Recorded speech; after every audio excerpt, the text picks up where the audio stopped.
Hello everyone. Welcome to another interesting lecture of our recursion course where we are going to learn about printing 1 to n using recursion. So using iteration, all of us know that how to iterate through a loop, how to find out or how to print the numbers from 1 to n in increasing order. It's a pretty easy stuff. But let's see how do we do using recursion. What's your task? It's simple. You have been given a number n. Your task is to print the numbers from 1 to n. Suppose your input n is equal to 10, you have to print the numbers from 1 to 10 in increasing order. In the input n equal to 7, you have to print the output as 1 to 7 in increasing order. Simple task. In the last lecture, if you remember, we did it in decreasing order. Only instead of n minus 1, you're going to put n plus 1. That's it, guys. That's it. Your task is done.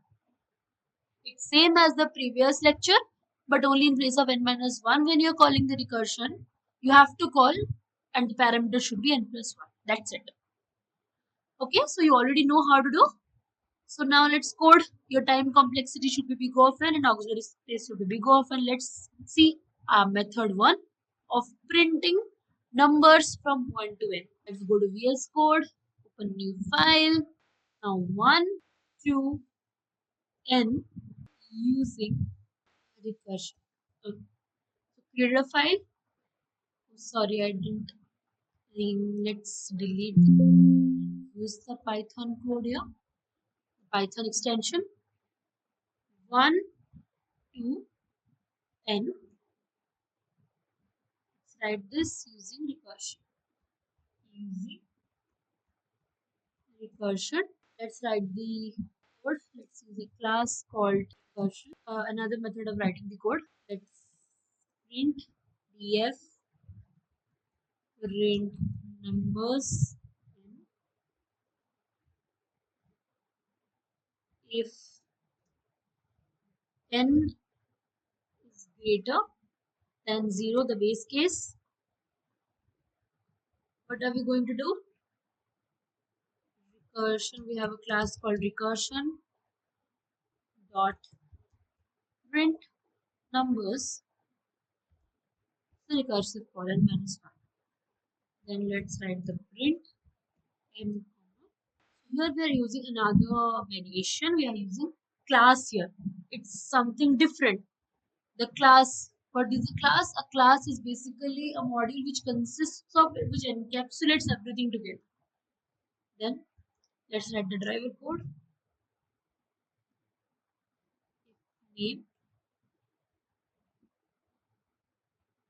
is double equal to, our class is recursion. We have to use recursion dot print numbers. Let's run it and let's see our execution. So you got it here. 1, 2, 3, 4, 5, 6, 7, 8, 9, 10. We are good to go. Let me clear the terminal and let's see another method where again your time complexity will be big of n and auxiliary space will be big of n. So let's see another method and let's figure out which one is better and which one is a bit lengthy, because DSA is all about optimization. I've already said you. Let's do it 1 to n using recursion method. So guys, just see how many we can write a code in so many ways. We always have to think in such a way that we are going to optimize the code. We are going to make the code better. We are going to make the code efficient. This is what DSA is all about. So keep playing with this thing, guys. Then you will get to know and you will get to, like, you will be interested in doing DSA. You have to have that eager in doing DSA. It's very fun. And I think it's not that tough as well. These are all simple stuff. Initial, just have in, you have to just have that thing ki I have to practice DSA and I have to make my code optimized. It's gonna help you a lot. So what have I done here? Okay, I've taken and I've print numbers this. If, let's see, if initial is less than equal to last. Okay, I have to, let's do one thing, let's make it in, and this one let's make it last. Let's do this. So this is there. You have to print initial and write in, because in is a keyword, guys. That's why it's showing error. Because in was a keyword, you can't write. We use in while we define a range. And is equal. So you have to be very careful about it. You all will be thinking that what's the error, what's the error. So you have to keep that in mind.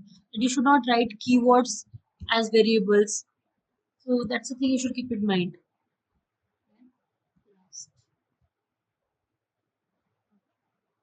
Now let's write the driver code.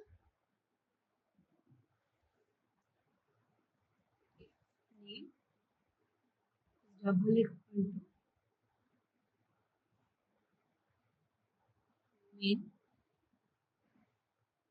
We are going to have the numbers and 1 to 10. Let's save it and let's. So again we got the same output here, but you can see that the code is like the number of lines are reduced here. It's better and it's optimized. It takes the time complexity and the space complexity are same, but this is a very optimized code. Your interviewer will be very happy when you write this kind of code. So I hope this was understandable. I hope you enjoyed it. I hope you're enjoying learning the from the course and you are it's a bit beneficial for you. So with this, I would take a leave, expecting that you guys are learning, rocking, and coding.